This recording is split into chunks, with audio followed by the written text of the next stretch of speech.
আসসালামু আলাইকুম রহমতুল্লাহ বারাকাতুহু। এই যে ফুলটা দেখতেছেন, এই ফুলটা অনেকেই চিনেন। এই রাস্তার পাশে হয়ে থাকে ঝোপঝাড়ের মতো, হালকা এই যে অল্প। এই দেখেন পাতাটাও দেখেন কেমন, এই দেখেন পাতা। এই আর এটা হলো ফুল, এই যে ফুল, এই ফুল, এই যে ফুল। এটারে অনেকে বলে নাক ফুল, অনেকে বলে,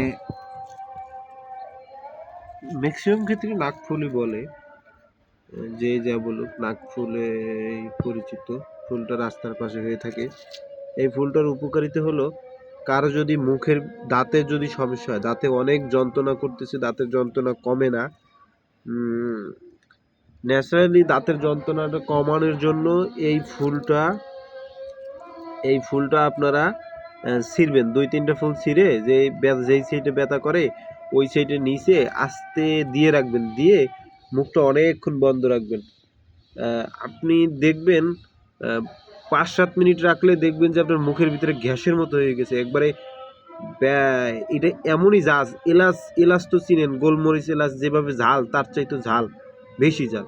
জিনিসটা আপনার মুখের ওই দাঁতের ব্যথাটা দূর করবে, এবং সুতরাং আরও আপনার মুখে যদি কারো যদি কোনো ক্ষতি থাকে, ক্যান্সারও, মুখের যে ক্যান্সার হয় সে ক্যান্সারটাও এই ফুলটায় দূর করে, এবং ক্যান্সারের জন্য এই ফুলটা অনেক উপকারী।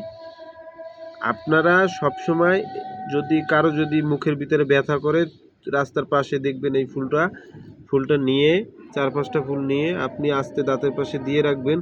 আপনার যে কটা মনে চায়, 2টা দিতে পারেন, 3টে দিতে পারেন, 4টা দিতে পারেন, যার যে কটা ভালো লাগে সে কটা নিয়ে আস্তে ফুলটা দাঁতের পাশে দিয়ে রাখবেন।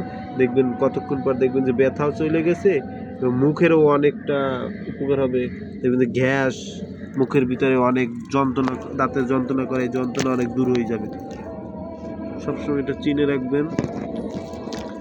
আমার এই ভিডিওটা যদি খুব উপকারিত হয় তাহলে লাইক, কমেন্ট, সাবস্ক্রাইবার করবেন। আরও কিছু জানার যদি থাকে তাহলে আমাকে কমেন্ট করবেন।